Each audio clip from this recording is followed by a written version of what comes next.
Gentlemen, I'd like to call this meeting of the County Commissioners to order. I'd like for everybody to please rise for the Pledge of Allegiance.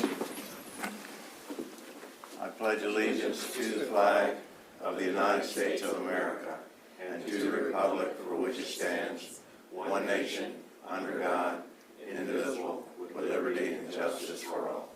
And for a moment of silence, if we could, keep everybody in their prayers with the snow and the ice, and hope everybody makes out fine. Hopefully we got some warm weather coming. So, but for the time being, let's make sure that we look out for our neighbors and make sure everybody stays safe.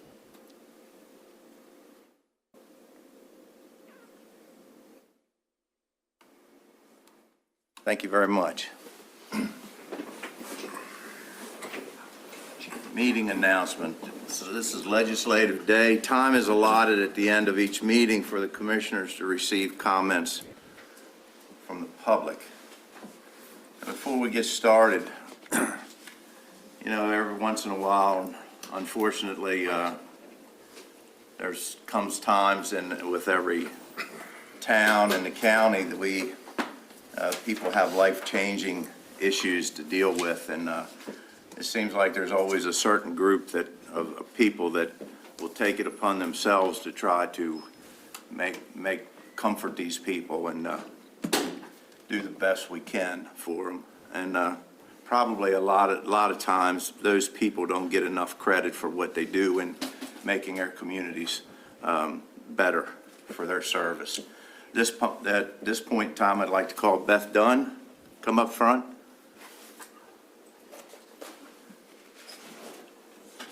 Beth has come to have a seat. Welcome. It's come to our attention that you've been busy helping with taking care of some issues in the county, really in the town of Rock Hall, and we thought it was appropriate to give you a certificate of recognition, and I'd like to read it to you. This is, this is to certify that Beth Dunn is hereby recognized, and the Commissioners of Kent County, Maryland are delighted to extend their recognition and appreciation for your efforts in caring for the citizens in our county during their time of need and vulnerability. Your unwavering commitment to the well-being and welfare of our community has not gone unnoticed. Your dedication, compassion, and professionalism have significantly contributed to the enhancement of the quality of life for our residents. In times of crisis, your exemplary service has been a beacon of hope, providing comfort and support to those facing challenges and adversity. Your work reflects the true spirit of community service, embodying the values that make Kent County a better place for all. The Commissioners are grateful for your outstanding contributions, and we acknowledge the positive impact your efforts have had on the lives of our citizens. Please accept this certificate of appreciation as a token of our gratitude. Your selfless service and commitment to the well-being of our community have not only earned the respect of the Commissioners, but have also left an indelible mark on the hearts of those you've served. Thank you for your valuable contributions to the welfare of Kent County. We look forward to continued collaboration in building a stronger and more resilient community. Signed, the County Commissioners of Kent County, Maryland, Ronald H. Fithian, President, Albert H. Nickerson, Member, John F. Price, Member, and it's dated January the 23rd, 2024. So it's our privilege to present you with this certificate of recognition. Thank you very much. This means an amazing gift. But I do it because I love the people in this community, and specifically the people that I've been taking care of. And it certainly shows. Thank you. God bless you. Thank you.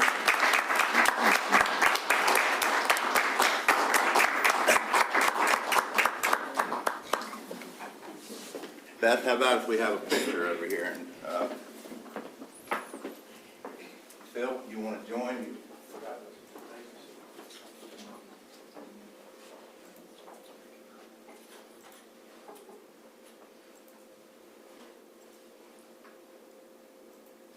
Watch out, he'll block you out. Very good. Thank you.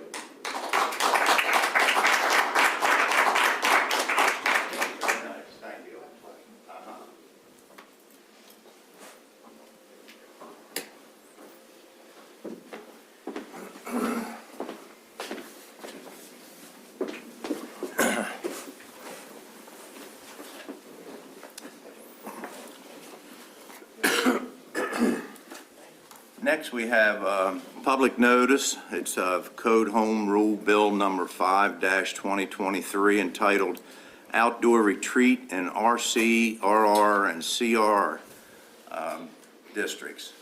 And give me a minute and I'll read this boring piece of legislation.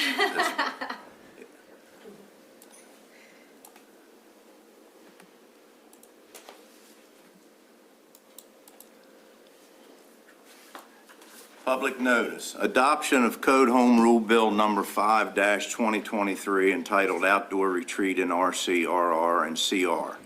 An act as amended by interlineation to amend Chapter 222 zoning of the Code of Public Local Laws of Kent County, Maryland, also known as the Kent County Land Use Ordinance, in order to add a new land use and to permit said new use in certain districts as a special exception, by adding 14.5 outdoor retreat to Article Roman numeral 5, District Regulations, Section 3, Rural Character, 3.3 special exceptions, by adding 15.5 outdoor retreat to Article Roman numeral 5, District Regulations, Section 4, Rural Residential, 4.3 special exceptions, by adding 12.5 outdoor retreat to Article Roman numeral 5, District Regulations, Section 6, Community Residential, 6.3 special exceptions, by adding 25.5 outdoor retreat to Article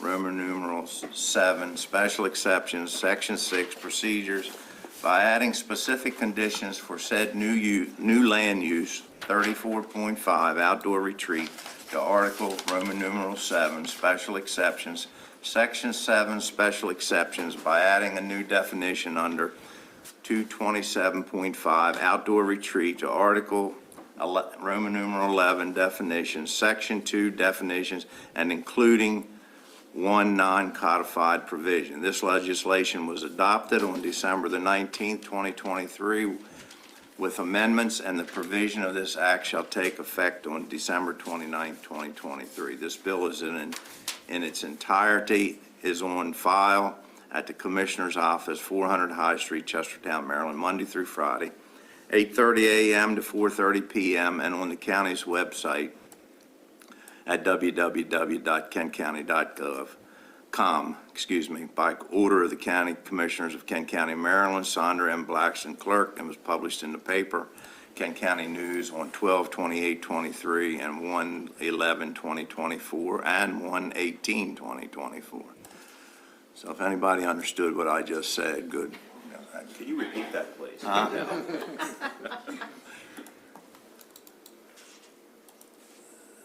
We have some consent items. We have regular session minutes dated January the 9th, 2024. We have liquor minutes dated January the 9th, 2024. We have closed session minutes dated January the 9th, 2024. We have the Old Kent Quilters Guild raffle only, January the 24th, 2024, November the 19th, 2020, through November the 19th, 2024. And then we have the number 5 is the Republicans of Kent raffle only, January 26, 2024. So I entertain a motion to approve those. So moved. Got a motion, do I have a second? Second. Motion and a second, all in favor say aye. Aye. All opposed, the ayes have it. Then we have a special Class C license, application for a Class C license for Galena Volunteer Fire Company Incorporated, wine and liquor, multiple event license. This being an application for concerning alcohol, it needs have a public hearing. We'll consider today that public hearing. Anyone in the audience that would like to speak for or against this application, please feel free to do so at this time. Mr. President, I do have one comment. At least at the time I reviewed it, the fire company had not submitted their list of events that would be approved. So my recommendation would be that you approve this, assuming they still have not submitted that. It would be conditioned upon the fire company submitting to the clerk the actual Dates they events. want to use it. Correct. So we can keep track of it and know if they've used the 12 or not. Now, Tom, you correct me if I'm wrong, but Isn't this the one that lasts, they can apply for it for a year? Correct. Now, let me ask another dumber question, probably.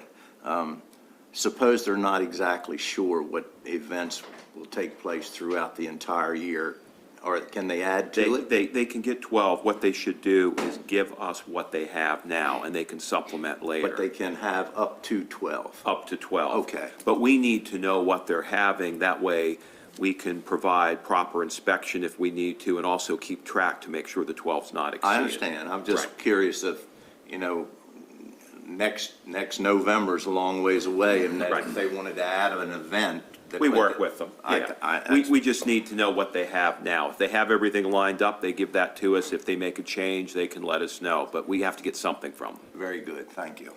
So, anyone, again, I repeat, anyone that has a issue one way or the other with this application, feel free to speak now. And I see none, so I will entertain a motion. I'll make a motion to approve the multiple event special class C per diem liquor license application for the Galena Volunteer Fire Company Incorporated, contingent upon them providing us a list of no more than 12 events.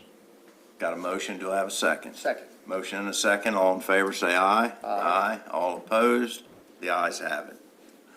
Okay, and then next we have County Attorney Tom Yeager, Legislative Session Protocol. Yes, thank you, Mr. President. You have two items today. The first involves the introduction of a bill, and if you want to go forward with this bill, then you would direct staff to schedule it for a public hearing, and they do have a public hearing date reserved, which would be February 6th. And then you wouldn't be voting on anything today as far as passage of the bill. So the second item you have is a public hearing on a bill, and that is scheduled for a vote for pass or reject also on February 6th. So with respect to the first matter for legislative session, this involves the property tax credit for commerce zones, and currently the language in our legislation is silent as to what happens if the business receiving the credit is sold. And so this bill would take care of that. In the event that a business that gets a credit is sold, then that credit would expire. The credit's only for the business that applies for it. And the Economic and Tourism Development Director can explain that in a minute. So first you would go into legislative session, and then we would call upon Ms. Williams to give further explanation. Okay. I'll entertain a motion to go into legislative session. I'll make a motion to go into legislative session.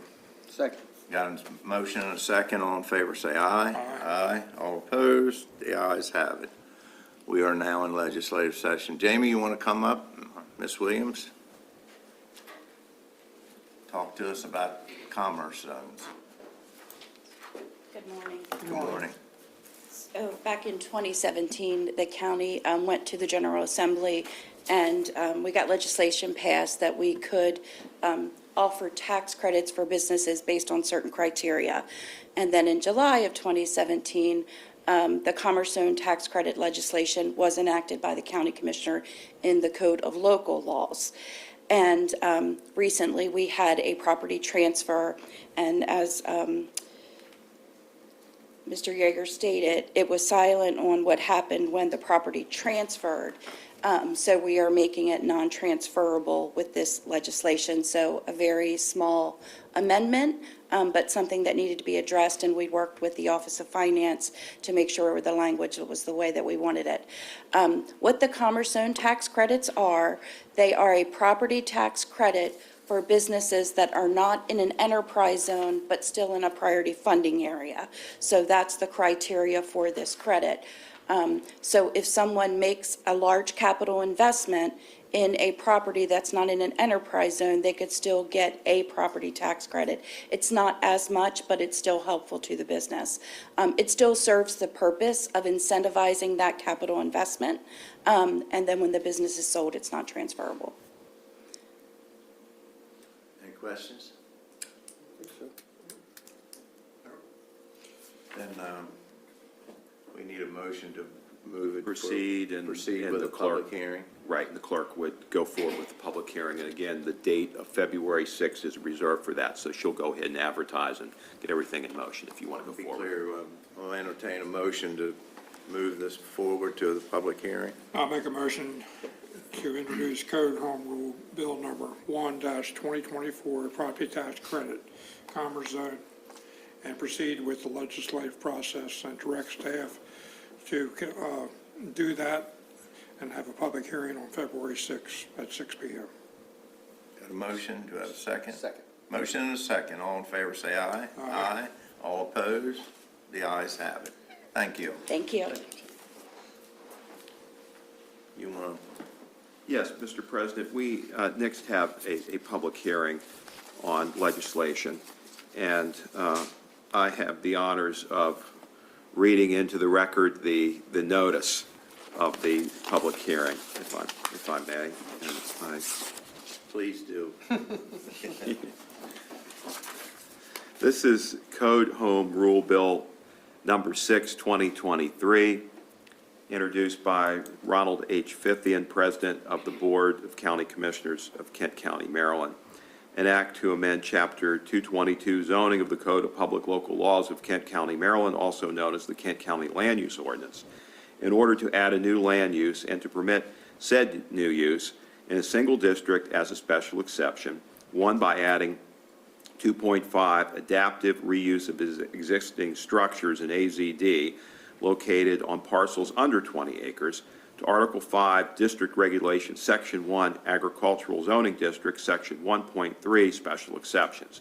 2, by adding said new land use as 6, adaptive reuse of existing structures in AZD located on parcels under 20 acres to Article 7, Special Exceptions, Section 6, procedures unnumbered second paragraph regarding those special exceptions that may be approved by the planning director. 3, by adding 6 specific conditions indicated as A through F for said new land use, and 3.5 adaptive reuse of existing structures in AZT located on parcels under 20 acres to Article 7, Special Exceptions. Section 7, Special Exceptions. And 4, by including one non-codified provision. A complete, or a hearing will be held on January 23rd, 2023 at 10 a.m. in the Commissioners' Hearing Room, R. Clayton Mitchell Jr., Kent County Government Center, 400 High Street, Chestertown, Maryland. The agenda for the meeting will be published online 24 hours in advance of the meeting at kentcounty.com/commissioners/meeting-agenda. Citizens are encouraged to participate in the public hearing process. If you require communication assistance, please contact the County Commissioner's Office at 410-778-4600 and press 4, or visit Maryland Relay at www.mdrelay.org no later than noon on Friday, January 19, 2024. A complete copy of the proposed legislative bill is available in the Commissioner's Office, 400 High Street, Chestertown, Maryland, Monday through Friday from 8:30 a.m. to 4:30 p.m., and on the county's website at kentcounty.com/commissioners/draft-legislation. This is by order of the County Commissioners of Kent County, Sandra M. Blackiston, Clerk, and this was published in the Kent County News on December 28th and on January 4th. And just to summarize, this originated from the purchaser of the old Humane Society bill, and it's to adapt or to readapt existing structures in a certain zone. And because different things are referenced in different sections, there had to be a number of sections that were modified and changed, and Mr. Mackey can explain that in a minute. This is a public hearing. You would take testimony on the proposed bill at this public hearing, and then the record would remain open until this Friday, and then it's anticipated that you would vote on this legislation on your February 6th meeting, which is your next legislative session. So if I may, I will read the procedures for testifying. It is our desire that everyone who wishes to contribute to this democratic process is given a fair and uninterrupted hearing or opportunity to be heard. Tom, I don't want to interrupt you, Is that- but I believe you can forego that. Is Mr. Mackey the only one going to testify? No, sir, I believe the applicant's present. That's fine, we'll hear, Good. we're good. You're good? Okay. Just bring them up. There's nobody else that's going to sign. Why don't we take Mr. Mackey first, then we'll have the applicant, and then if anybody desires to speak after hearing from Mr. Mackey, the applicant, they can testify. Gentlemen, Morning. thank you. Good morning. Do we need a motion time to open the public hearing? You should, yes. Yes. I'll make a motion that we open the public hearing for proposed Code Home Rule Bill 6-2023. Second. Got a motion and a second, all in favor, say aye. Aye. Aye. All opposed, the ayes have it. Thank you. And Mr. Mackey, if you get out of hand, the chair will Yes. Okay. give a voice command I'll try to to you. tone it down. Okay. As noted at the introduction, there are a number of small properties in AZD that were former commercial uses or former churches, animal shelter being one of those former commercial or former nonprofit uses, that they're on lots that are very small, less than 20 acres. So in AZD, where the primary and preferred use is farming, and for properties under 20 acres, by definition, they cannot be a farm, there's very, very few options for reuse of these buildings. So this bill simply allows a process so that owners can make an application to apply for a use specifically to that property and have it evaluated. This idea went before the Agriculture Advisory Commission, and they were positive and supportive. There's a letter in your packet. Your Planning Commission held a public hearing and reviewed it as well, and there's also a letter in the packet from them. And this is a little bit of a unique zoning text amendment. It is an applicant amendment, but it's drawn from the proposed land use ordinance that Planning Commission put together and is going to be presenting to you next week. So this is sort of bringing one provision forward to enact it now so that a property owner can take advantage of that and propose a business use. So, and I know that property owner is a local business owner in Maryland and is also here to speak today. So, thank you. Very good. Thank you, sir. The property owner can come forward.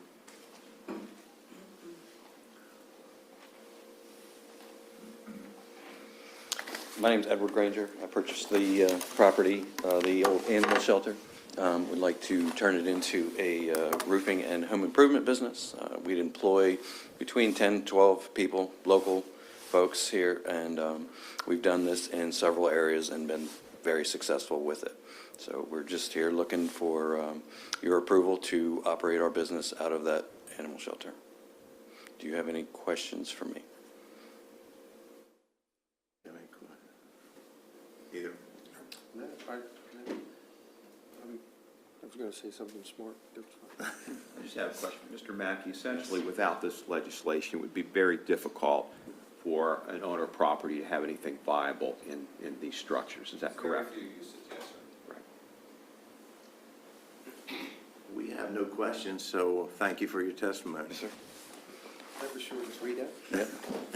Is there anybody else here that wishes to speak for or against the proposed legislation?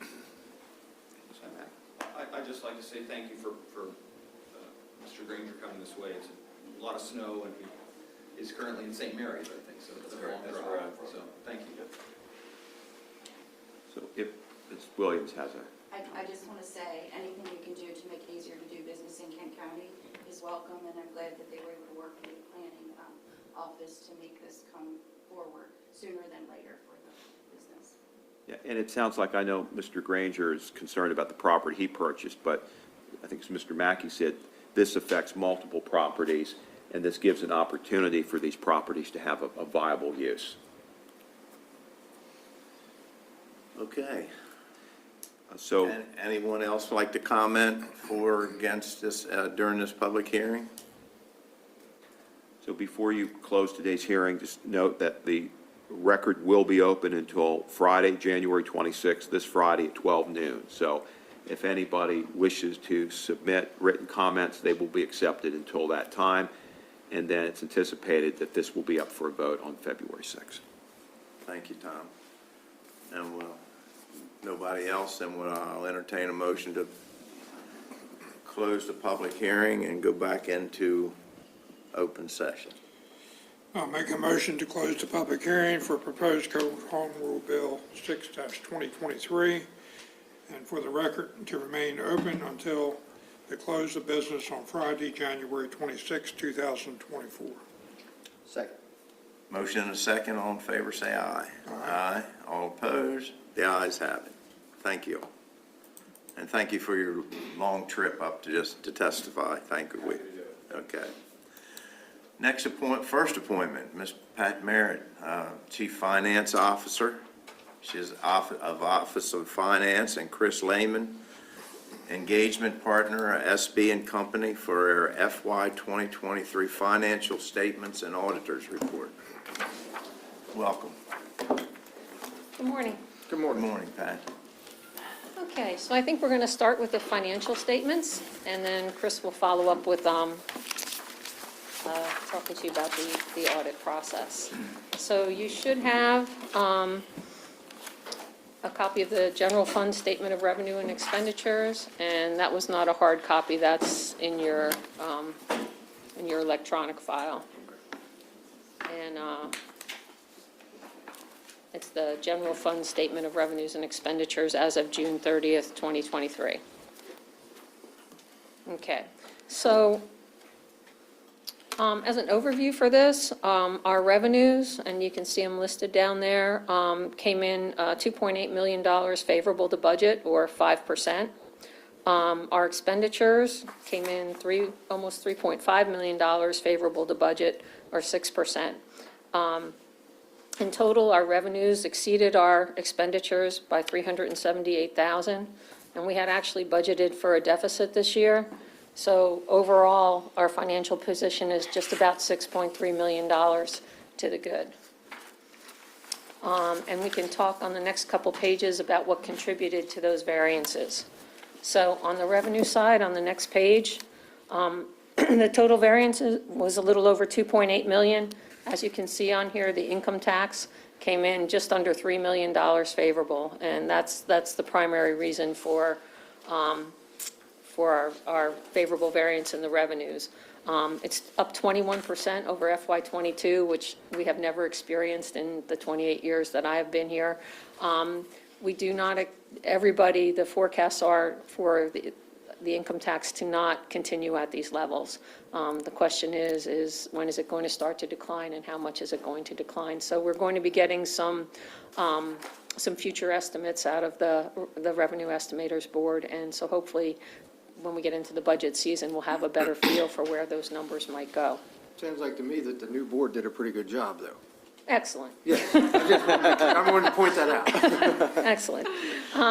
And the only thing, if you look down here, you can see the numbers that are decreasing are our property transfer and our recordation.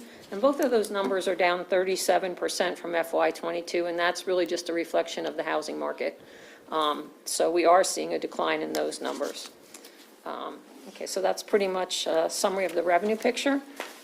On the next page, on the expenditures, if we look at what contributed to the $3.5 million favorable expenditures, it's mostly in salaries and benefits. A little over $2 million of it was there. Just about a little over $900,000 of it was in dispositions, turnover. And we also had our CORS contribution, which was budgeted in FY '23, but was delayed into December of FY '24. So we're going to make that payment this year. It's just been pushed out.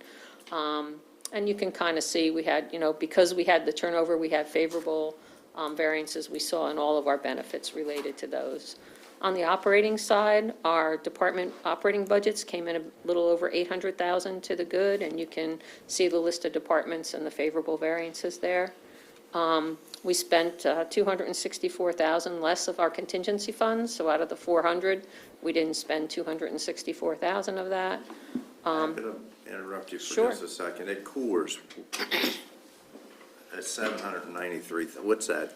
Is that- So our contribution when we entered the program is that $793,000. So we entered the program this year, and we are in FY '23, and we are a member of CORS, and we thought that we were going to have to make our contribution. Of But that amount? yes, and that included the buy-in and all of that. It was a one-time payment to enter the plan. However, because they base it on the annual salaries prior to, they wanted a full year of salary history before they billed us. And so that, we just didn't, we thought we were going to get billed in June of '23 for that, and we are going to get billed, we're getting billed now in December of '23 for it. So it was just a delay in that expense. Correctional officers. It's a correctional officer's retirement. Yes. Yes, I stand corrected. I was thinking it was that new, what is it? Oh, the regional detention. Oh, CARES Act. oh, I'm sorry. okay, no, I'm sorry. I thought you No, were questioning I'm the sorry. timing of the. I just read it. I was thinking that's what it was. I didn't, no, I understand the course Okay. now. I thought it was that new Time to care. CARE Act. Do we have a handle on what that is an annual contribution of if they're, I have an answer to that. So, because we opted to not go with the state plan, we are not gonna have to make contributions for approximately 15 months that other folks will have to make them. And they are doing the actuarial study now. In fact, there's something later on the agenda that Jim will be presenting a signature on a confidentiality letter. And as soon as that is signed, then we can provide them with all of our salary data and then we'll know more. okay, all right. So are the, Okay. Sorry for the. with what's planned, with Jim's presentation, are the employees being analyzed? Not right now, Not but right when now. it is Because there's instituted, an employee, yeah, not penalized, but they will have to pay. I mean, I know what you're saying. Yes, part of their To me, I salary. see it as- contribute. Yes, to make a I know, contribution. right. Yeah. There will be a fee that is removed, a percentage of their salary every pay period. and it's Which- a state law that's mandated. Correct. So Is it it's- 4%? No, it's less than 1%. Less than But again, But we're we'll taking- find out. the state of Maryland has mandated this. Correct. That we have to, by law, take this away from our Correct, employees. They have to contribute to it. right. So, Pat, before we do move on, I was noticing the overtime. Yes.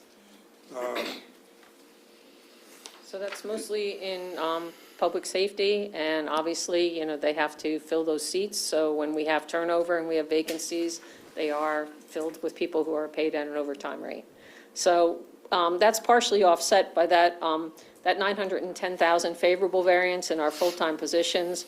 When we have to use overtime to cover them, we usually do see unfavorable overtime when we have favorable salary variances that high. Is there a particular public safety department that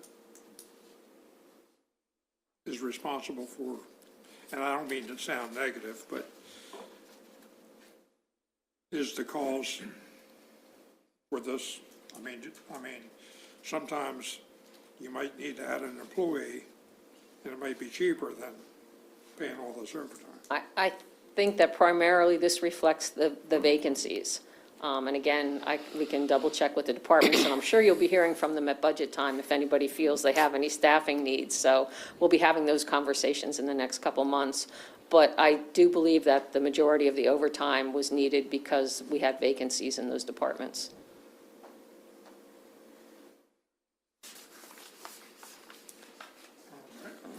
Any other questions on the expenditures? Okay.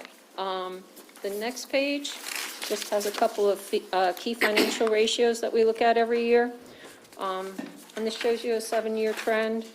So because of the favorable financial results, if you look at the unassigned fund balance, we're ending fiscal year '23 with about a 21.8% unassigned fund balance. So you can kind of see what it's been in prior years, so it's kind of at its highest point in recent history.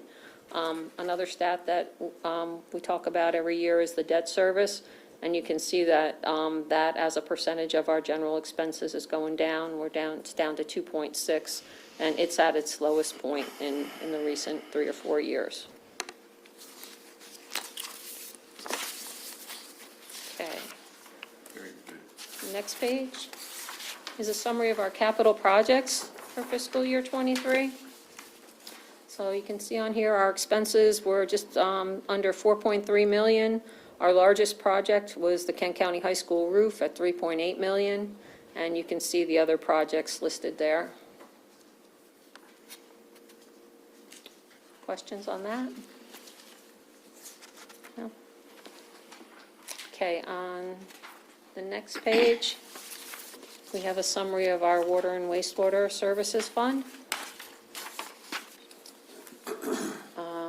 Our revenues were slightly under budget here, and our expenses were also under budget, favorable.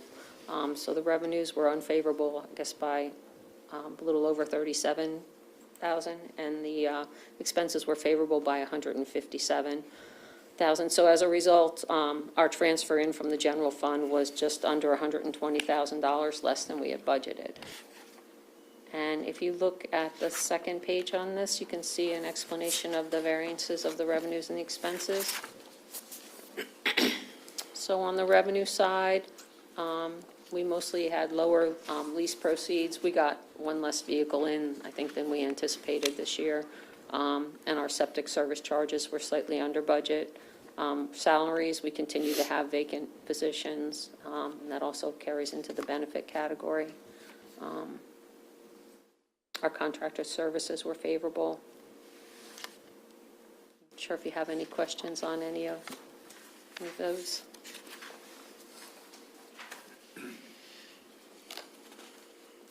The water services and the sewer service charges annually, the county, they have a plan where it automatically goes up a certain percentage every year. Yes. Oh, not automatic. Well, We you have to approve it in the approve budget process. I mean, that was the plan, based on, It was built, it was a 4% increase was built into the plan, but it's up to whether we approve it or disapprove it. And I don't think we approved it last year, did we? I think it's in. Last year it was. I think Was it it's in last- for last 24. year? I But there's been a honestly- lot of years, or several years, I don't want to say a lot. There's been some years where we've waived that and Correct. allowed it to stay the same. Or lowered it. Or lowered it. Or reduced it. But I Just think, something for the budget process down the road. I don't know about my colleagues here, but I know I've had several people reach out to me, very, very concerned because of their bill going up. And it may be something we need to really take a close look, you know, to be fair about it, to take a close look. Obviously, we have to cover our expenses, but, we can certainly have those conversations during the budget process. and that's the reason why I mentioned it now, is we need to keep that on the back burner. The one thing, the subsidy part, where the general fund is subsidizing it, I mean, there for a while, it was like, I've seen it 32, 33%, so That is we're correct. subsidizing it less. Some of that's probably some of that money that come in through the pandemic, ARPA or money. ARPA money or Right, still something, paying the brunt of the capital. but, Yeah. Yeah, it's just right around 25%, and we budgeted for it to be almost 27%, so it came in lower than we had budgeted. That's the number that, of the percentage, that's the amount of money we're having to take out of the general fund to subsidize the water and sewer, because it's not paying for itself. But if we wanted it to pay for itself, you'd have to increase those bills by a substantial amount. That's correct. Yeah, the system's never been self-sufficient.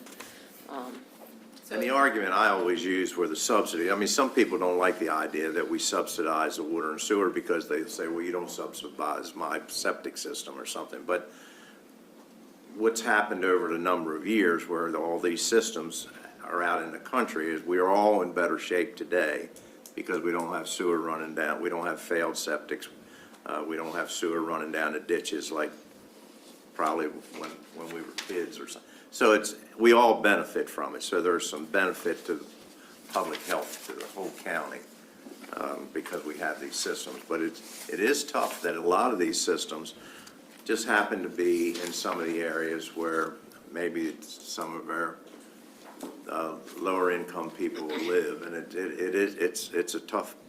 it's tough for some of them, and that's why over the years we've not increased it that 4% several times in my time, because it is putting such a burden on on that group of people, so. 6 of one, half a dozen of the other, I think, but, Certainly something we can talk about at budget yeah, time. sure, we do every year. Yep. Right, it either comes out of the enterprise fund, water wastewater fund, or it's Yeah. gonna come out of general fund, so either way. Okay. So that's all I had on the financial statements. I guess if there's no questions, I'll turn it over to Chris to talk about the audit process and the required communications. All right, well, thanks, Pat, and good morning, everyone. Good morning. Again, You're I'm, not going to read every page of this, are you? well, how many hours did I have to present? No, I'm kidding. No, not at all. And I just have a brief presentation that I'll walk through that I think will come up on the screen. Yeah, it's on the. Okay, that's on that side. All right, Yeah. and I'll start on slide 6.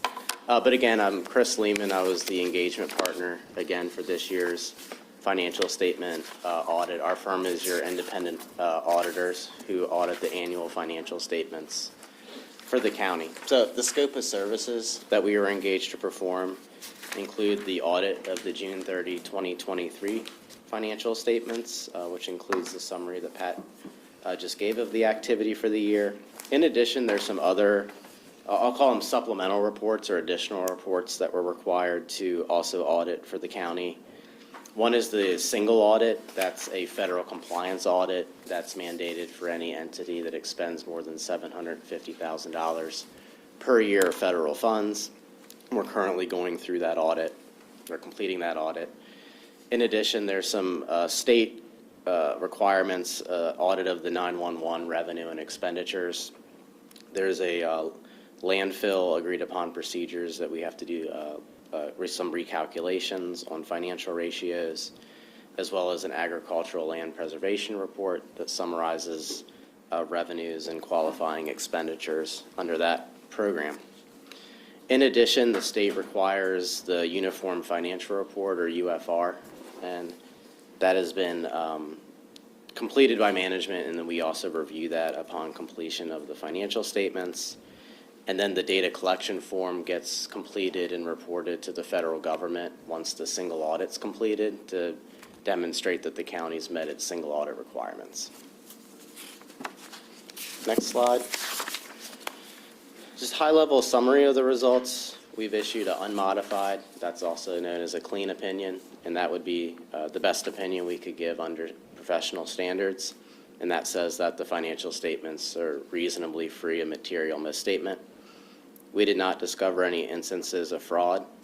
A financial statement audit, it's not a forensic audit, but we are required to have a healthy skepticism that fraud could happen really at any time.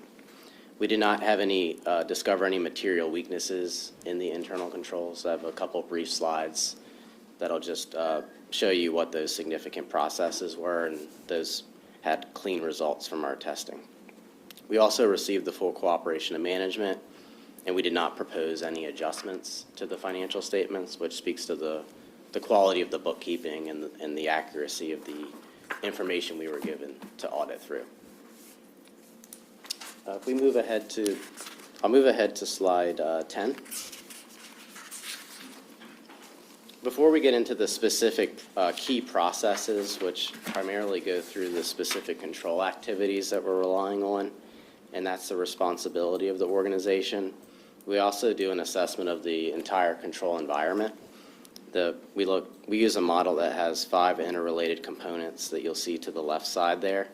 And really, if in a well-controlled environment, we have positive results where typically we won't have material weaknesses or significant deficiencies in the processes, by not having audit adjustments. A lot of those things speak to just the quality of the processes of the organization and the county.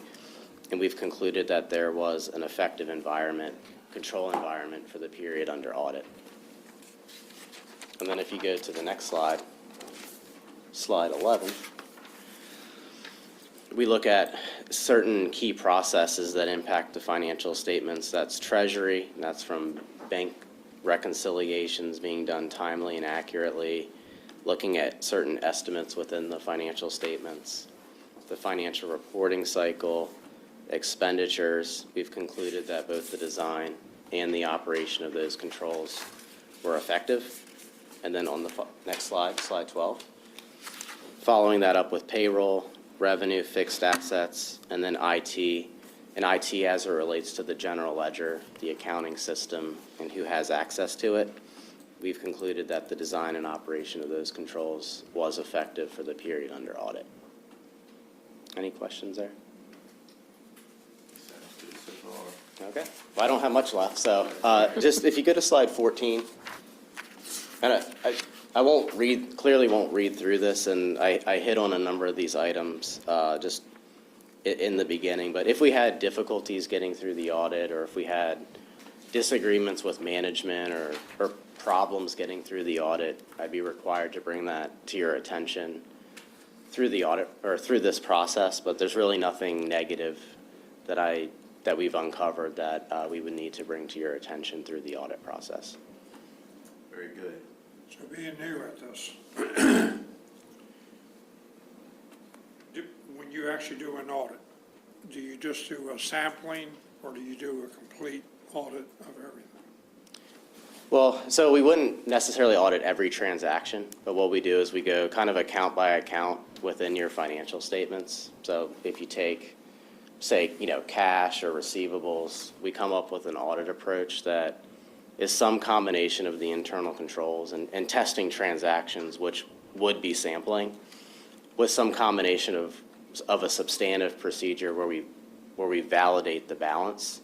And validating the balance gives us a lot more coverage of the balance. So for example, with cash, we audit primarily every bank account, every cash account, so we get near 100% coverage.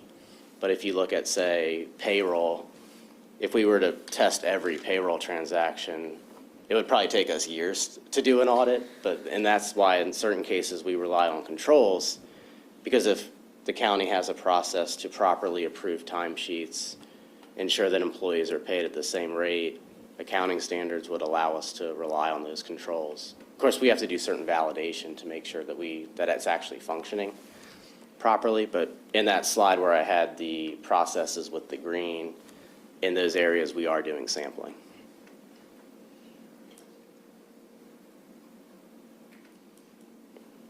That's all I have. Very good. Any other questions? No, sir, I don't think so. Very good. Thank you very much. Yep, thank you. Thank you. Yep, thank you.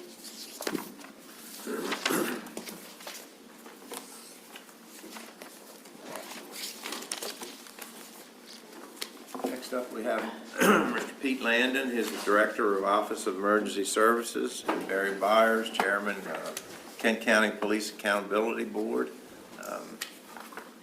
Mr. President, it doesn't look like Chair Byers has made it to the meeting. He planned to be here. I can push this to a later date, or I can, However you want to handle it, Pete.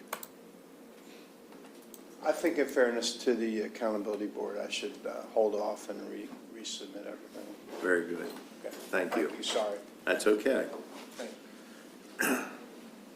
And I don't see Rosemary and Granilla here, so we'll skip down. Jamie Williams, Director of Economic Tourism Development. She's got some appointment recommendations.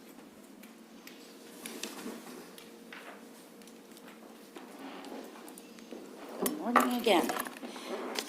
Okay, so we do have a vacancy on the Economic and Tourism Development Commission. Mr. Bramble's term expired January 31st of 2023, and he actually served from December 31st of 2017, filling an unexpired term and then 2 full terms. And he served as the chair for the past few years. At the January 10th Economic and Tourism Development Commission meeting, the commission voted unanimously to make the recommendation before you for appointment to the Economic and Tourism Development Commission to fill that vacancy. And you have some notes from the nominating committee. Any questions? Then I'll entertain a motion.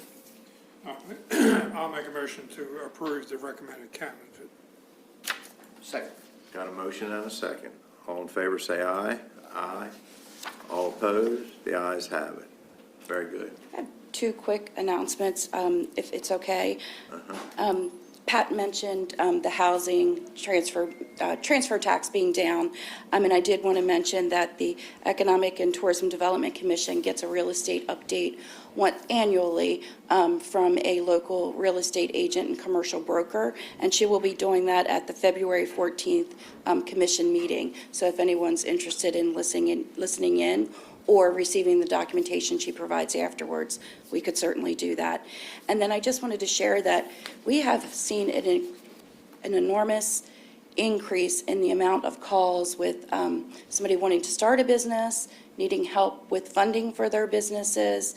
And so I just wanted to make, the word is out that we're here to help, but it has been very, it's increased probably 3 times the amount that we used to receive. And I think it has a lot to do with the money that came down during COVID. A lot of people are looking for grants. So we help them the best we can, but grants are very specific. So I just did want to mention that. Very good. Okay. I have a question for you before. Yes, sir. Speaking of tax, with the short-term rental, can you give us an update on that? Absolutely. So there's 2 components to it. One is the procurement of the software system, and the other is legislation and the MOUs. And we're moving forward on both fronts. I guess we could start with the procurement first. We are currently waiting for the scoring matrix to come back from all of the departments so that we can aggregate those and then figure out what the next step forward is. So that should be done we set a deadline of tomorrow, so provided everybody has time to do that, which I think we will. We hope to be back on the 30th, and I'm not sure if we're going to need another meeting with the commissioners for approval or not. Because you approved $24,000 for the 1 year. However, we have worked with both vendors to get pricing for a 5-year contract. So we may need to come back and get approval. I'll have to talk through the procurement process with Shelley on that.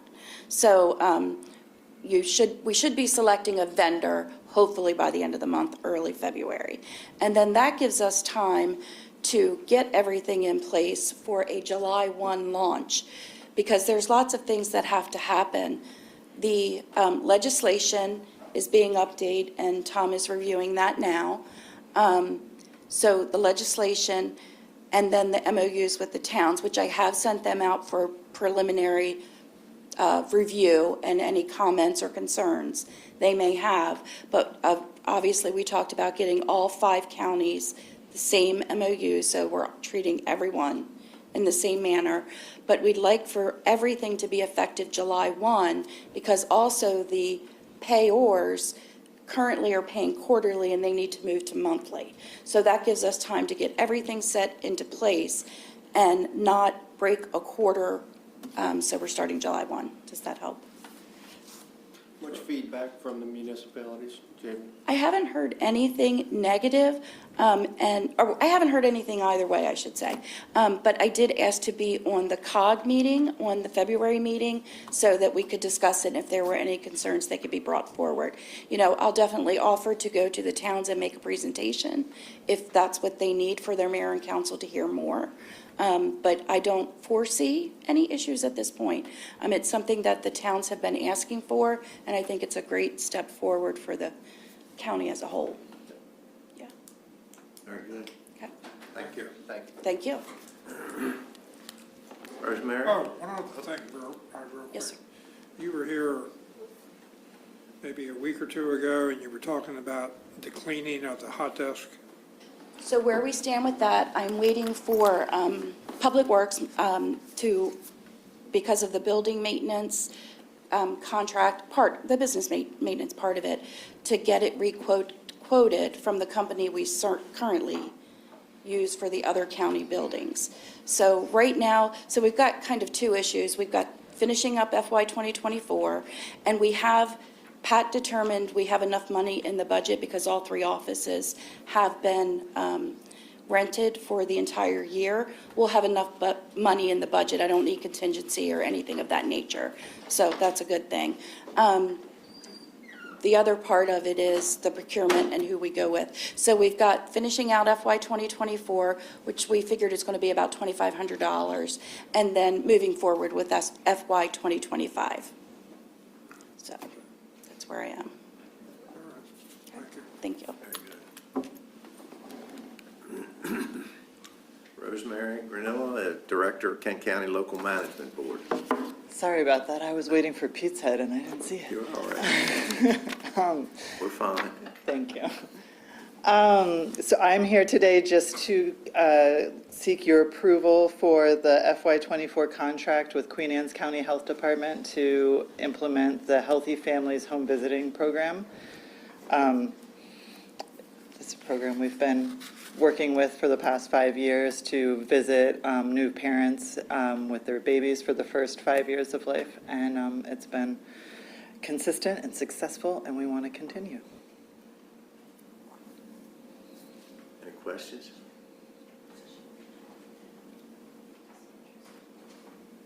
You want to, Is there go ahead. any match from the county or? There's a match from another grant, but there's no direct match from the county. This is built into Rosie's budget that she pitched for FY '24, where X amount of dollars comes from the county, X amount comes from the state, and then this particular initiative has quite a big chunk from MSDE. So it's a part of her overall budget. There's been no increase or decrease from the county contribution for any of these initiatives. Well, it's certainly a very worthy program and something I think we should support. So I'd like to make a motion to approve the FY 2024 Healthy Families Midshore Home Visiting Contract. Second. Got a motion and a second. All in favor, say aye. Aye. All opposed? The ayes have it. Thank you very much. Thank you very much. Thank you, Rosie. Do you have any other questions for me? No. We have a Governor's Office of Children now. Do we? That's Yes. big news. That's big news because there'd been some restructuring last year, or in the past few years, where our partner at the state level had been put into the Governor's Office of Crime Prevention, and they renamed it Office of Crime Prevention, Youth and Victim Services. And so they're pulling it back out, and there's a new secretary for this office. Her name is Carmel Martin. So we are expecting a lot of movement in the next few months to see where that takes us. There's also legislation that hasn't dropped yet, but it's going to be called the Enough Act, and they're looking for another $15 million in the state budget to fund that, and that would be somehow tied to local management boards, and it would be under the Governor's Office for Children. So we're very anxiously waiting to see what all of that entails, because we don't have any details yet. And you'll keep us abreast of as that Absolutely. moves forward. Yeah. Thank you. Rosie, do you have an idea how many families that you're able to service with this grant? With Healthy Families particularly, right now it's about 25. It cycles in and out a lot. They try to get families enrolled when they're pregnant, and then and they'll visit them weekly, bi-weekly when the baby's born, and in the first few months, or as long as they really need that kind of more intensive support. And then as they become toddlers, they could see them just once a month and check in on them. So a lot of it depends on how much support families need for the caseworker to be able to provide that. That really determines their overall number of families they're supporting. Because if they have like all families with little tiny babies, then they can only serve, 15 or 20. But if there are more kids are on the toddler end of things, then they can serve more families. Right now they have 2 home visitors, and one of them is bilingual, so that's really nice as well. We're serving a lot of Spanish-speaking families. Thank you. Any other questions? Thank you. Thanks. Warden Dennis, Warden at Kent County Detention Center, to speak about incarcerated person program. Yes. Thank you all for having us. We actually come to talk today about the changes that are going on in corrections. I started this business in 1988, when we just warehousing inmates. And now we come to the point where we actually going through programs trying to keep guys out of detention centers. So what's going on now is that the detention centers have to build up a whole bunch of programs inside the detention centers to actually keep people from being locked up. And it's really time consuming, and we need a lot of staff actually to get these programs through. So what we do is now is we have a whole bunch of programs going on inside of a building that isn't designed for us to actually have this, because we have one room that we have to utilize for everything, which is the multi-purpose room, and it becomes cumbersome for us inside that detention center. And one of the things that in a lot of the programs that we have, like we have the medical assistant treatment program, where we have inmates who are come inside the detention center who actually going through addiction. And now we have to provide them with medication so they actually can still function once they're actually in the detention center, but once they get out, they still can cope with what they're going through as far as with their addiction. And we find ourselves needing funding, we needing people to actually get this done. And so detention centers we're just locking people up anymore. There's no more just putting people in jails and we're not trying to find out what can make them better so they can function in society. We actually have to do things to make them be productive citizens once they get released from the detention center. And since when COVID started, we had no programs inside the detention center. No programs. We stopped the program. So since we opened everything back up, we brought all these programs back into the detention center. And we have Alcohol Anonymous, Narcotic Anonymous, mental health groups, individual treatment, recidivism reduction program, which is through the State Department, which through the state's attorney, he came in and he got a grant for this program. And we actually have to provide services inside the detention center for these guys. And once they get into this program, these guys are given opportunities to find jobs, find housing, jobs. What else can they do, Cap? We taught how to write a resume. We're trying to make them productive so once they get out, these guys are back into society, they actually can perform.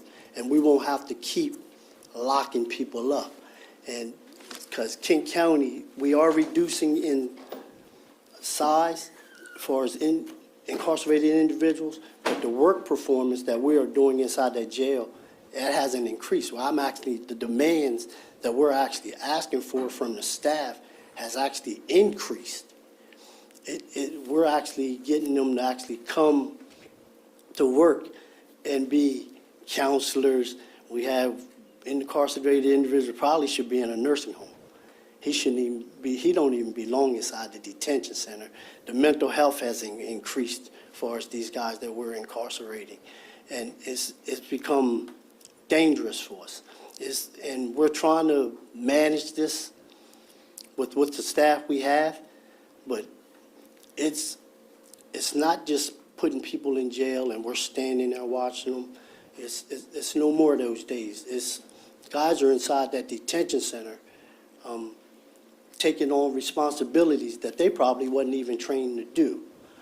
And it becomes hard. And so do we have a great staff? Yes.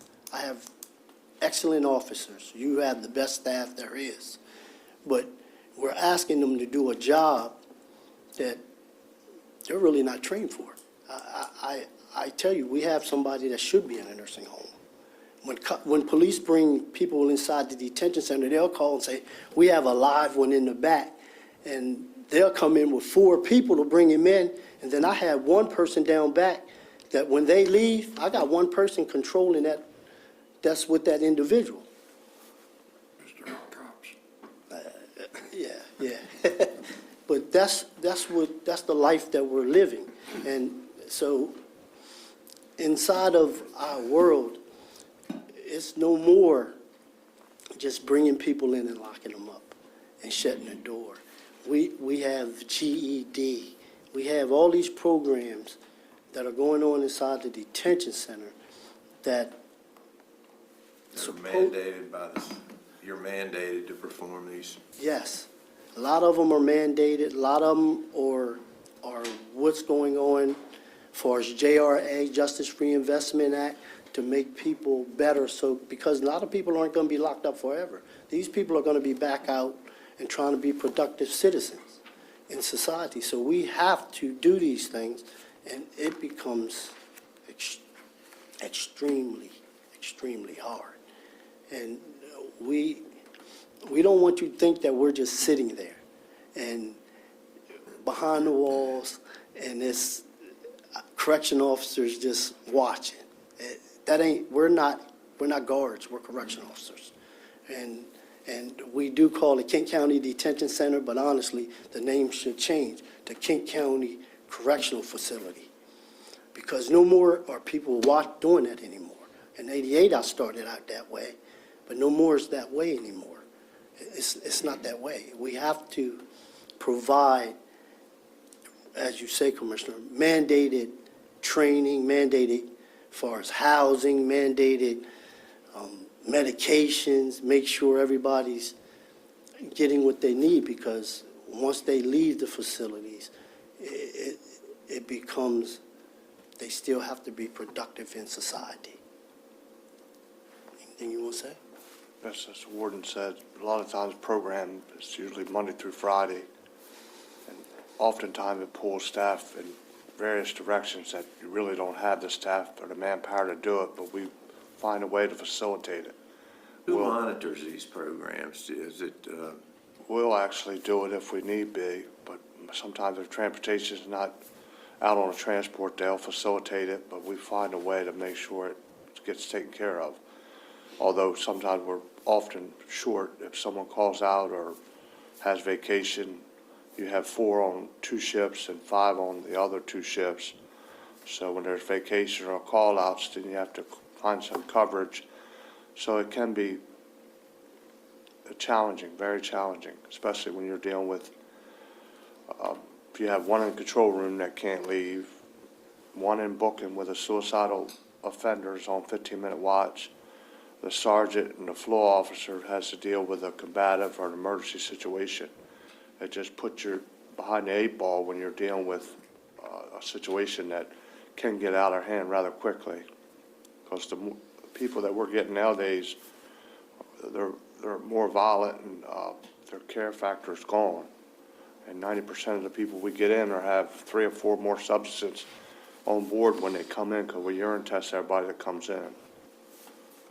So they're more dangerous, I believe, in a detention center than they are in prison. At least in your prison, I know how much time I got, 3 years, 5 years. In the detention center, they're coming off narcotics. They don't want to be there. They're losing everything, so their care button is 0. And we knew what we signed up for. We just want to stack the deck so it's fair to everybody. And I've been in both worlds. So I've been in the prison side, and I've been in the local detention side. It's a lot easier in prison. You just deal with a more volume. But on the local side, you have people who are free, right? They're locked up, but honestly, they haven't been convicted. So they still are fighting for their rights, and that they feel like they're still free. So that's when all our suicides happen. That's when all the assaults on staff happen. Right at the beginning of it. Once they get in prison, yeah, they do have gangs and stuff in prison, but that's about survival, you know. it's worse when you first get locked up into a detention center. And what are you looking for that you think will help correct some of these issues? Well, we're gonna talk about that later. Yeah, I don't wanna talk about that. Okay. We're gonna talk about that later. Well, I think, I actually had the opportunity, I was invited to attend one of your staff meetings, which I really appreciate you doing that and inviting me. I come from the same area that you guys are working in. And so I understand there's been an enormous amount of changes in the way police do business, in the way correctional facilities do, actual business as well. There's been lots and lots of changes and lots of mandates that come down from the state. And of course, when these mandates come down, they come down with no additional funding. Exactly.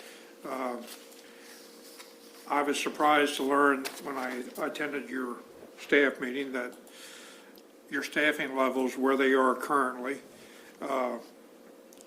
there was an incident where you had a inmate that had to be transported to the hospital. And it was on an evening shift or night shift, I believe, which really caused a real serious concern when it comes to the security of the facility, because when that inmate had, or that incarcerated person, they like to call these folks now, when they were transported, that took your staffing level down, which not only puts the inmates at risk, but certainly it puts our correctional officers at a serious risk of getting hurt or something bad happening. That was loud and clear to me during the meeting. And the only reason why I'm sharing this is because I want to make sure that my fellow commissioners understand that there is a liability here and that there is a safety issue, not only for the inmates, but for our county employees, our correctional officers. And I know you're going to talk about something later on, and whenever you want to do that, I think we need to take a real serious look at it to see if we can alleviate the liability and the safety concerns that you do have. Thank you. Very good. Thank you. The next item, we actually First of all, you got any questions? No. I'm sorry. That's all right. Okay. The next item we have on the agenda is, the officers and I want to talk about the meal allotment that we had. And we actually took away breakfast, lunch, and dinner that we actually provided for the staff because we have a shortfall in the budget, and we no longer wanted to actually provide that anymore. But I came up with a suggestion because maybe we can do something different, because on the agenda it's saying it's $12,096. And I figured that if we actually purchase this ourselves, and I come in the morning and provide breakfast for these guys, that we can cut this budget down, because now I'm not asking a vendor to bring somebody in, and it's $2,147 with us purchasing all the food ourselves, instead of us actually asking for and doing the line adjustment item, and instead of us paying $12,096. So what do you mean, bring it in? So now, instead of us actually acting this through the budget, if I actually purchase the food myself, Where? What do you mean by From- purchase it? going by, just buying it from a vendor, and from the vendor. Like McDonald's or? No, I don't know, from We talked to Trinity. Trinity, and they Trinity. do it Didn't the by the detention month. center years ago provide food in-house? You didn't use an outside vendor, the detention center had a cook, and you purchased food and fixed it by staff? Yes. Remember that, yeah. Yeah, so right now there's, The sheriff's wife years ago, we do the cooking. yeah, so right now. Sharon's retired from her main job. You're gonna sign her up? So right now, we have a vendor who provides the Yeah. food for the detention center. Through the budget process with the shortfalls, we took away the meals for the staff. First time I ever seen that happen in 36 years. every detention center on the shore, I'm just used to shore, provides meals for the staff, because the staff aren't actually allowed to go out, purchase meals, and being short-staffed, we have to be inside the detention center. So we try to come up with a reasonable, a way that we can actually provide a meal since they can't leave, and make it not so overburdensome with $12,000, and we turned it into $2,147 for actually trying to purchase meals for the staff. So explain how that, what do you mean? I'm still confused. What do you mean purchase them for the staff? So we're gonna purchase the. I think he's talking about just going to the the store, items. getting the items. Yes, and we're bringing gonna it in order and the fix it. items ourselves, and then I'm gonna actually provide cooking the items on the stove at the detention center. So somebody will be cooking, it's one of our employees will be cooking. Me, I'm gonna come in and cook these items for the detention center. Because it's kind of hard for them to actually leave their post, stand there, cook the meal. Something happens, they're gonna be running to actually take care of the item, cut the, so I come in early most of the time anyway. What happens on weekends? Well, I hope that they can figure it out. They will figure it out, or somebody would, they can, if it's slow, they can go out, cook breakfast, they can make it for themselves. But Monday through Friday, I will provide them with a meal. So I think when I was at this staff meeting, it was a concern of the correctional officers, mainly the breakfast. Because these folks are getting up at 4:30, 5 o'clock in the morning, coming in, maybe having time to grab a cup of coffee, and some of that might be poor planning on their part. But, you know, I do know historically that correctional facilities provide meals to their staff, when, you know, when they're working. It's something that Kent County has done in the past. And this year, this past budget year, we decided to stop that because of our financial situation. We just felt that that was one area where we could cut some costs, especially when we were being charged astronomical fees for meals for inmates to begin with. So that was an area where we felt we could cut. Being a former county department head or official or whatever, I used to have a section in my budget that would deal with public relations. If I needed to send flyers, or if I didn't pay for it myself, I had this section in my budget that would allow me to be able to at least offer our sympathy for someone's loss of life. I don't know what you would call it. It seems to be a pretty minimal cost, and it's going to hopefully help our staff. It's going to increase their morale a little bit probably, because it's something that they feel was actually taken away from them, and that they feel they should get. It's a very minimal cost at this point. He does have a problem with not being able to go out. Yes, you can always call an order in and have it delivered, which is what I would suggest they do for lunch and dinner. Yeah. But sometimes these early morning risers, when they get up, they don't always plan as well as they should. And for $3,000, which is what I would make a recommendation on, and continue to put it in your budget next year, might be a good way to address the issue. So when I first came, part of our budget was that we did have that in the budget, the employees' relations. And because it wasn't fair to other departments, and I agree that, you know, I don't know what went on before I got here, but I think the morale was down. And part of the commissioners, they put inside the budget, the employee relations budget, where we try to do things for the employees to boost the morale, help the employees with flowers if somebody passed away, so it wouldn't be taken out of just, it wasn't that I had one or two employees that I was taking care of, it was 26 employees that I was actually having to purchase things for. And so that budget, and it wasn't a lot of money, it was like $3,000, and I can hear Trish fussing with me now. So, and I would use that to actually help with the morale to the staff.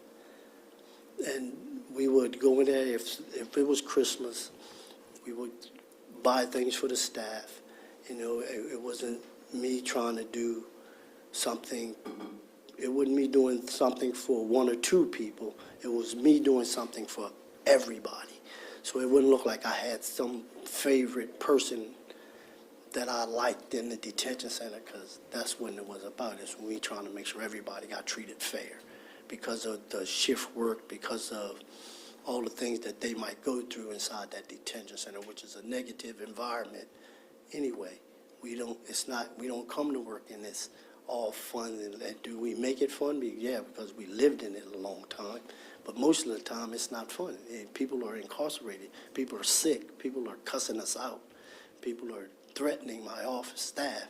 And so we try to change the morale by just saying, look, we appreciate you. We appreciate you. Keep doing what you're doing. And employee appreciation is very, very important. Very important. So what we're talking about, I believe, is the 3,000 would be an annual cost? Well, yes, yes. Okay. Yes. So if we were talking about now till the end of the year, $1,500, and that could be funded within your budget, is what I understand. Yes. So he's asking for $1,500 to be reallocated within the budget Yes. to pay for breakfast food for the employees. Yes, actually, we have the money already within the budget. We aren't actually here asking you to actually give us money. We just want to know if we have permission to actually, Even better.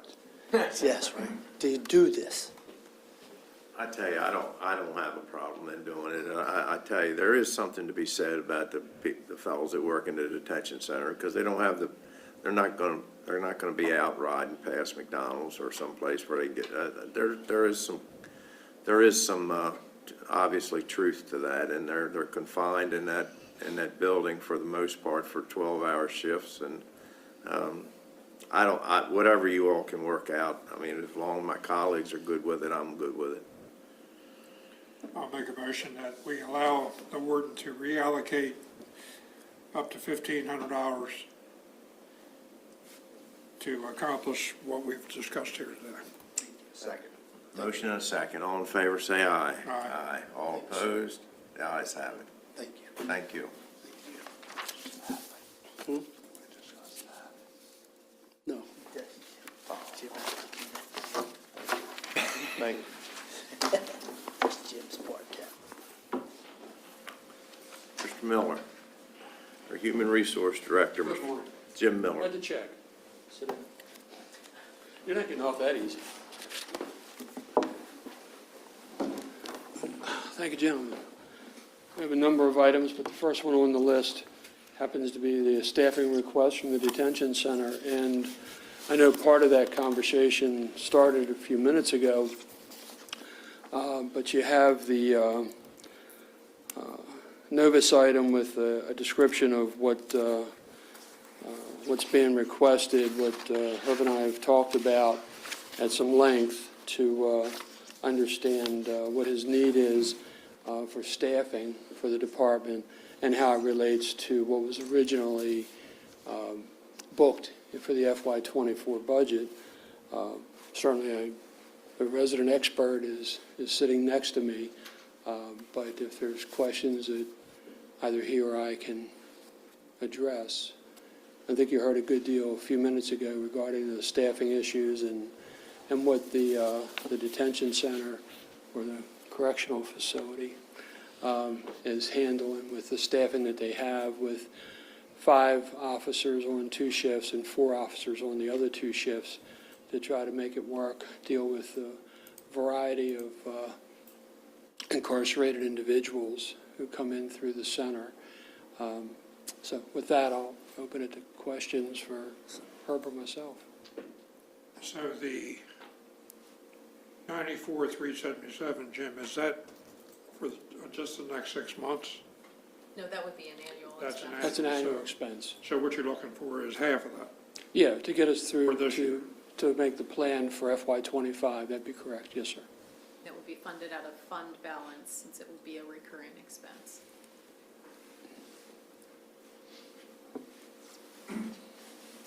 And this is to hire one more person? This is to hire the one that we took, put on hold I got you. in the budget last year.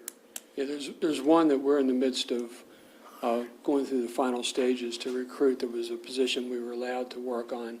This would be another one. So that would in effect once we do that, that would give Herb's department 2 positions, which will get him to 5 on each shift for all 4 of the shifts. So right now, we're working with 2 shifts with 4. In the process, we have one person who's actually going through the background check right now. Once he completes the background check and passes, he'll be actually added on. So then we'll have 1 shift short with 4 people. The minimal is 5.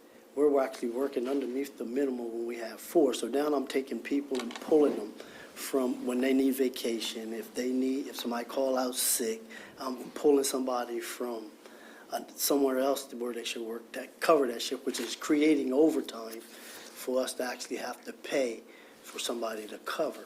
And so we're trying to just get us back up to 5 on a shift, that was the minimum when I was first hired.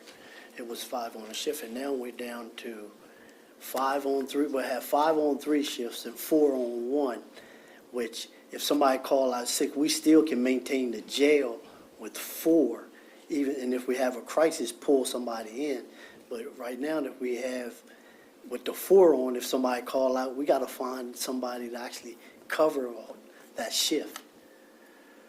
We had talked about a while back, the front desk staff covering shifts. How does that work? The front desk, they do as much as they can. We do pull them if it's planned, but if it's on a Saturday or somebody call out, we can't, that's me pulling somebody from somewhere else. That's not me pulling front desk. Everybody's joined in. We all have joined in. And Well, the I see other, it. I'm sorry, the other positive to it is, in doing our recruitment search for the 1 correctional officer position, we also identified a good viable candidate. So if you all approve this request, we have a second person in the wings that we think we could fill the position for the detention center very quickly and get him up to full staffing. I see this as a safety issue. It is.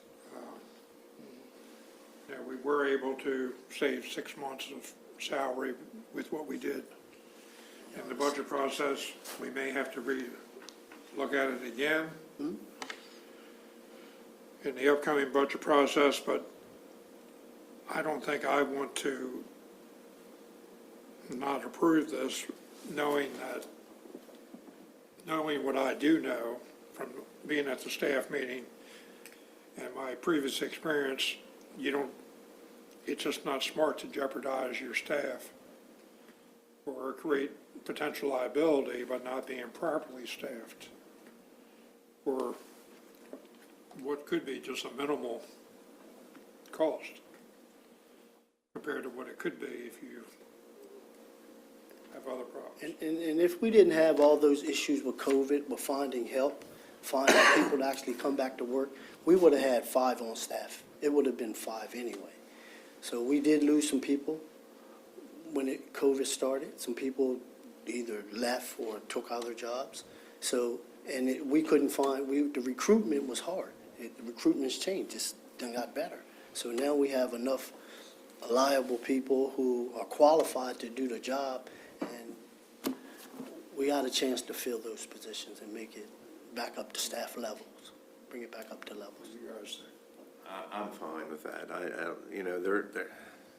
That's a pretty unique place to work, and I don't want them to be working shorthanded, because even though the population of that place has decreased as far as the people we're holding, it only takes one person to cause a big problem in there, and it could be one person out of 30-some, or it could be one person out of 60 or 70. You still got to have the manpower to deal with that individual to keep everybody as safe as possible. So I don't have a problem in reinstating this employee. That's me. To be quite honest with you, I don't like, generally, I like to wait till the budget's time to start talking about hires and stuff like that. But when it comes to safety, as the sheriff's pointing out, and Herb's pointed out, I would approve something like this for this reason. Did you? Yeah, I was just gonna, you stole my thunder. Okay. I was just gonna, I mean, look, obviously you guys got a tough job. And when we put this position on hold, it wasn't something that any of us wanted to do. It was because we had to do it for the budgetary reasons. But there's no doubt about it that we certainly don't want the staff to be in a compromised position because of this. So I would certainly, I agree with my colleagues here. I think that this is something that we should move forward with. I will say that if we reinstate this, there's still a possibility that you could have a couple people out on a shift because of because of issues. But as Shelley pointed out, don't hesitate to call someone in from the office. I mean, it's a team out there, and if there's a need, Captain Wallace or anybody, Or me. don't hesitate to call them in to give you a hand. We all are into this together. So Okay. I've worked night shift, I done did it all, we're all in this together, but safety. I wasn't pointing the finger at you, Captain Wallace. I was just, you're one of the higher ranking gentlemen out there, and if we need you, we need you. That's all. I'm all that. I hear you. He is. Everybody there. You have great staff. We'll entertain a motion then, Sheriff. All right. I would like to make a motion that we allow the warden to hire an additional correctional officer or fill the vacancy of the correctional officer position that was placed on hold during the FY24 budget process. And that the funding to cover this cost of $94,377 be approved out of fund balance to fill the position. Motion and a second. All in favor, say aye. Aye. All opposed? The ayes have it. And I just will point out one thing. It seems like here, in the last year or so, you could probably make an argument that the three commissioners sitting up here is getting a little nitpicking.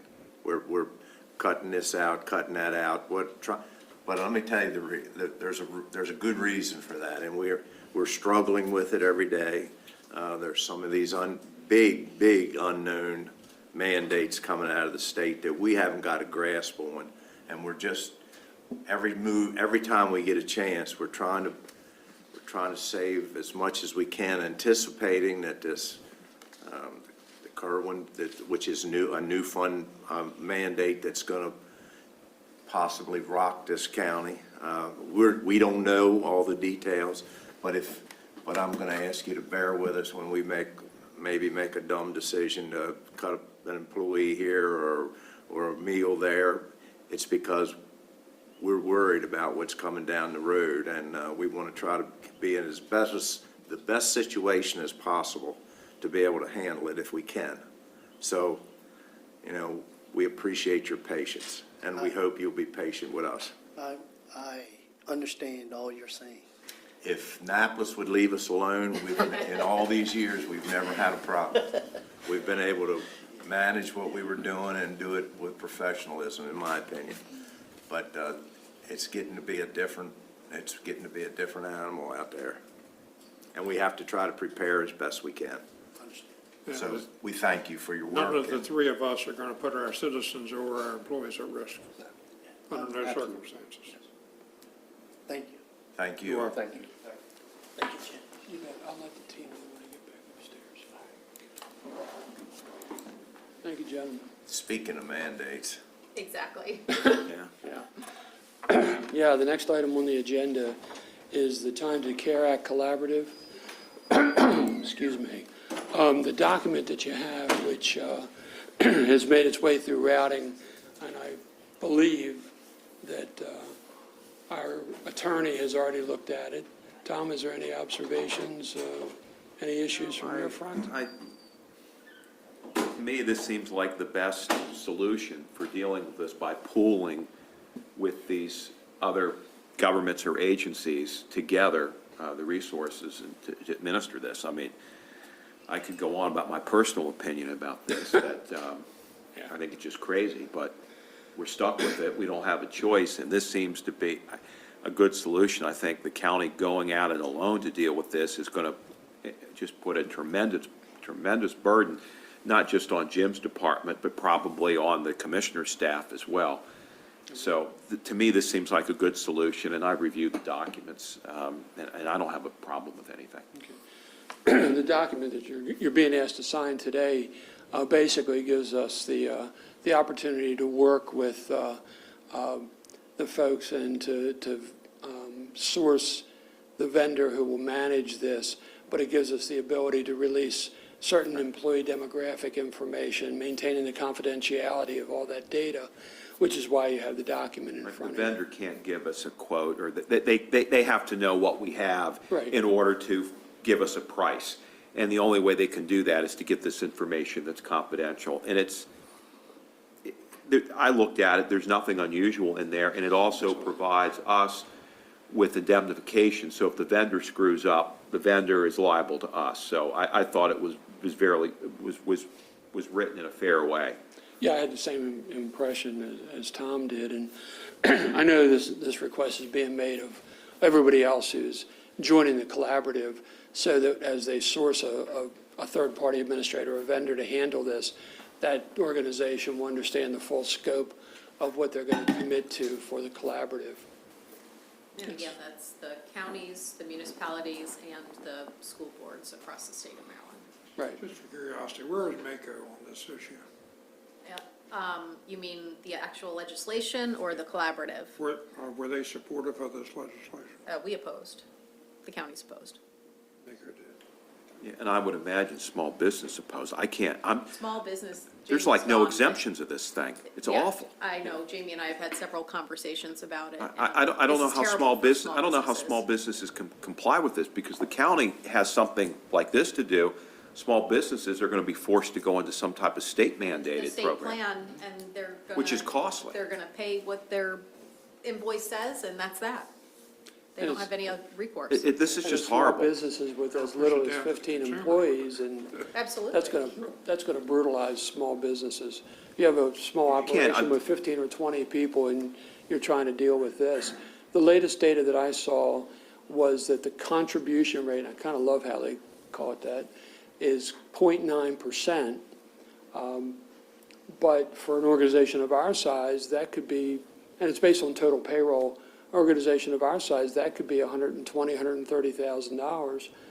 It's permissible to divide it up where we would pay half, the county would pay half, and the other half would come from the employees. Kind of akin to what Social Security, FICA does. They get, that kind of thing. But still, that's taking money out of people's pockets. So we're probably about 15 months out from actually the employees seeing. Yeah, the reduction. date keeps getting Well, moved. the Department of Labor just proposed another extension, so. It's Not unworkable. I mean, 100% sure. Yeah. my opinion is this is just unworkable. It was an awful piece of legislation. And Yeah. we're fortunate that I think we can partner with MACO and the school boards to do something, but anyone that has to go this alone is just the cost and the time involved. And Like Are I you said, estimating 120,000 air costs? Yeah, 0.9% of our total payroll, 120, 130,000, based on payroll numbers that I looked Plus at. the employees have to No, that contribute was the total expense. That's the 0.9. That's the total expense. The county would be on the hook for half of that. Oh, okay. And the other half. So about 60,000 would be Yeah, air costs. 60 to 70, based on the payroll data that I saw. But we don't know what the numbers are going to look like. Right now, they haven't published full and final regulations yet. So they're still putzing around with it because they still finally got time to realize make it's it hard to worse. manage. Next, it's gonna So be they- better. It's gonna they- be better. They still got time to make it worse. They absolutely do have time to do that. You know, until that's available. Much out of that. They're saying now that they may not even get to getting close to full and final regulations until after the current legislative session ends in April. They may not even get to that point until then, and so we won't know.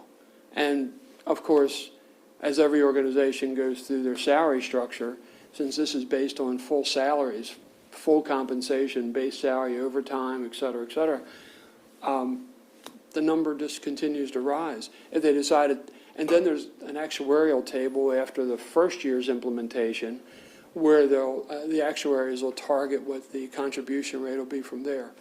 We don't have a clue. We know what today's number kind of looks like, but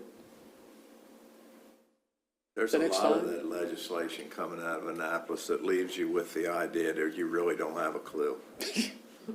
yes, sir. With the education bill, I mean, we don't have, we couldn't tell you today what that's going to mean to Kent County. Yeah, and we're in the same boat on this one. So the request is that you sign off on the agreement so that we can move forward, provide that information back, and then provide the demographic information that they need from us as they start to work on sourcing a vendor to manage this process. Then if no more questions, I'll entertain a motion. Chair. I'll make a motion that the county commissioners of Kent County, Maryland execute the confidentiality agreement between the county and Bolton. The second. Got a motion and a second. All in favor, say aye. Aye. All opposed? The ayes have it. I would ask, Jim, that Yes, sir. once this is going to be implemented, that someone provides some type of resource document to all county employees, letting them know that this isn't something that the county wants to do, that this is a mandate by the state of Maryland. Because I can guarantee you, not that I got broad shoulders, I don't mind being blamed, but I guarantee you, some folks aren't going to understand this, and they're going to think that the commissioners They're are also, responsible. they're gonna need to understand what the benefit is as well. So there'll probably be a training session, and depending on what time of year That's it's a good rolled out, idea. it could be part of open enrollment, or it could be something completely separate. That's a good idea. And it gets intertwined with our own sick leave program, the government mandated sick and safe leave program, this program, FML. The biggest difference between FML, which has been in place for 30 years, and this program is that FML doesn't pay you anything. This program will. But the timelines, the dates, there's overlaps. It's going to be confusing, but this is one where the employees could have some skin in the game, and nobody's really a big fan of getting taxed. This is going to be another one. Well, and rightfully so, they're going to feel like they want to take advantage of it and use it. If I'm putting my money into something, every chance I get, I'm going to try to get it back. And then we'll sit around here and talk about how nobody wants to do nothing. Well, and the problem that you're going to have there is, since this program allows for 12 to as many as 24 weeks off for And how does qualifying an events. employer keep track of, how's he plan for all that? That's the trouble, you can plan for it, which, as Herb was just talking about, he's got to deal with overtime issues just based on his current staffing. You lose a few people, and we're not a huge employer. Right. You lose a few people out of any given department, and all of a sudden, either things aren't getting done, or you're in addition to paying, your tithing to the government for this program, you're paying overtime to try to get work done. Private industry is As you going can to be tell, I'm not a big reluctant fan of to this thing. expand or move into Maryland with things like this. It's very short-sighted. It's just awful. Yeah, exactly. Okay, next item. The next item, the senior staff employment contracts. We talked about this back in the November meeting. You all saw the template document. Tom reviewed it, had some modifications. We presented the final document to you. We've held it. primarily because we knew that the increases were going to be going into effect. So I wanted to present to you with the most current salary documents for each of the individuals. And I think in your packet, you have the list of, I think you have the list of names of the individuals who are who have signed their portion of the document. And the question now, or the request now, is for you all to co-sign those documents so that they're in force. I made them for January 1 through 12/31, simplistically to use the calendar year. Any questions? So I'd like to make a motion that the submitted contracts for senior staff members be signed and recorded as fully executed agreements between the county commissioners of Kent County, Maryland, and each senior staff member. Second. Got a motion and a second. All in favor, say aye. Aye. Aye. All opposed? The ayes have it. Okay.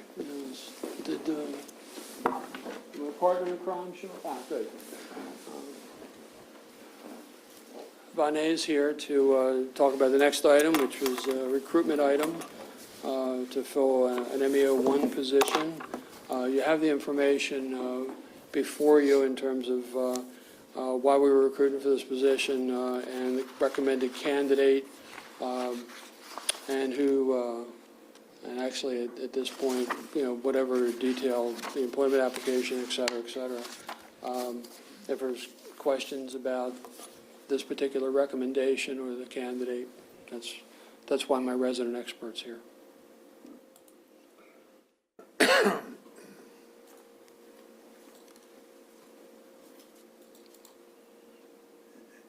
Any questions? No, sir, I read it. You only had one applicant. Right. We had two initially. One we missed out on who had another offer and accepted that before we could get to the person to make our pitch. And I'll Happens. entertain a motion. I'll make a motion to approve the recommended candidate to fill one of the MEO vacancies in the county roads division and contingent upon a conditional employment offer with drug testing. Got a motion, do I have a second? Second. Motion and a second, all in favor, say aye. Aye. All opposed, the ayes have it. Thank you, Jim. Thank you very much, gentlemen. Shelley? Okay. I have one item for action this morning. And that is, there are two vacancies on the Department of Social Services Advisory Board, and there is a recommendation from DSS to fill those vacancies. I'd like to make a motion to approve the appointment and reappointment of the recommended Social Services Advisory Board members. Second. Got a motion and a second, all in favor, say aye. Aye. All opposed, the ayes have it. Okay, and just a few items to report out to you. The first is the letters were sent to Governor Moore, DBM Secretary Grady, and our delegation regarding our Millington wastewater treatment plant project and the funding that we sure would love to, for them to discuss in their budget. The second item is support letters for Senate Bill 110 and House Bill 365, and this is for our school construction bill. Last week, we traveled to Annapolis, and President Fithian and Commissioner Nickerson testified in support of the Senate bill. We now know that the hearing has been set for the House bill on February 6th at 1 p.m., and this does pose a small time issue for us because as of right now at 3 p.m. on that same day, we have a work session for the Village at Kennedyville discussion and the land use ordinance update discussion. So I think we should probably discuss strategy here. Who would like to go, first of all, to the House bill hearing and testify? Don't everybody. Okay, maybe I should rephrase that. Don't everybody Who will jump be out at going? I won't ask who wants to, who would enjoy a lovely afternoon in Annapolis, but who would like to attend in support of the bill, and or do we move the work session because of the conflict? I think the work session's very important. The bill is very important as well. What's wrong with just calling in and testifying? A lot of times, it depends on whether or not they take virtual testimony. Some of the committees are right now and some aren't. I don't know about this committee. And as well, I mean, just the hearing will start at 1 o'clock. That means Well, this then bill they might not start even at come up how long? till, You don't know when you're going to be called to testify. it could be 5 o'clock, it Right. could be 6 o'clock, it But could be there- 3 o'clock. Our hearings the other day in the Senate started at noon. Correct. Yes. I don't, look, I'd rather have a stick in my eye than go to Annapolis, but I will be glad to. I can go if, I mean, I would rather maybe just me go, and then you two gentlemen can go ahead with the work, with the work, and I'll try to get back as soon as possible. And if we don't make it, at least two of you are kicking around the work session, and can fill me in when I get back, if I miss anything. And the other option is we could reschedule the work session, and it doesn't have to be for a Tuesday either, but that's completely your discretion. Listen, that's, we all know, but I was making a joke about the stick in the eye, but when you travel, it just drives me crazy. You travel, parking is an issue. You get there early, you don't know where you're gonna be it starts at 12. You never know, it could be like you, Shelley, I've sat there till 4 or 5 o'clock in the afternoon before your turn comes up, and then, God forbid, go over 2 minutes. Right. Yeah, that's it, you're done. They'll interrupt you. Noises go off, lights will flash. Right. Christ, you think 2 the minutes police are means 2 coming in to minutes arrest down you there. or something. I've never seen anything like it, but I'll do it. And as we did the other day in the Senate, I'll be glad to do it if you all want to go ahead with the work sessions, and then we'll get together afterwards. I'll try to get back as soon as I can. I'm good with that. I mean, we have, It's up to you all. I don't really care. I'll be glad to sacrifice a day in Annapolis. If you're lucky, if they call you early, you might be able to be back here, but that's wishful Yeah, thinking. you but never it's know. possible. However you all want to do it suits me. If you're willing to take that ride, Well, breathe all that bad air on the other side of the big ditch. we can do that. And we'll try to get back as soon as we You know, can. the air is different on this side. You don't tell me nothing. I just hate it. So, All right, so. Okay, so we will ensure that President Fithian is signed up for testimony, and we're gonna proceed as planned for the work session. Next on my list is simply an expenditure report for the FY 2024 State Aid for Police Protection Fund, and what this is an actual expenditure report for FY 2022, which is one of the requirements for this money. And finally, we have our annual transportation plan for the FY 2025 transportation services. This is with DCT. Kent County's hearing, which is a requirement of this, is Thursday, February 15th, 2:15 to 3:15. And this is virtual. If anybody would like to sign up, I can certainly provide the email address, or the phone number for Miss Andrea Waters is 410-221-1910. And anybody can provide feedback on the DCT services that are occurring in Kent County. And that is all that I have for you this morning.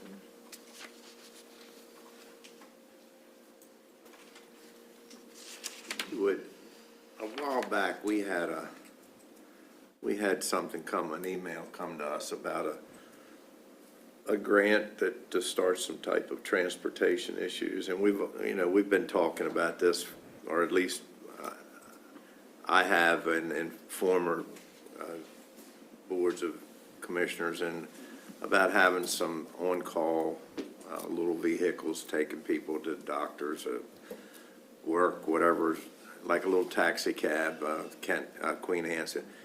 I wonder if that's something that we could investigate. Jamie was going to look into that. She was, and I asked her the other day, but I think she's been so busy with other stuff, I didn't think they had a chance.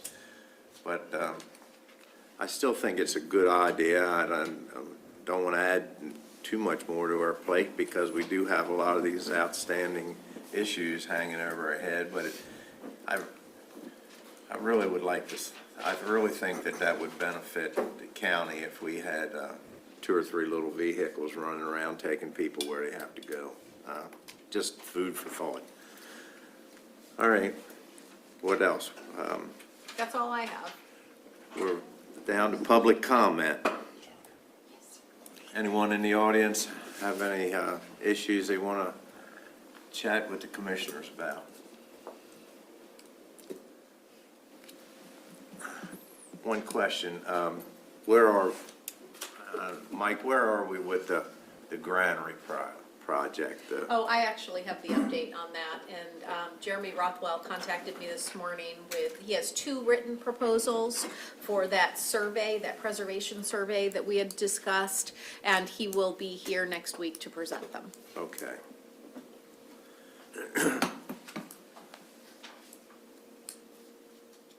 And we have to do that for what?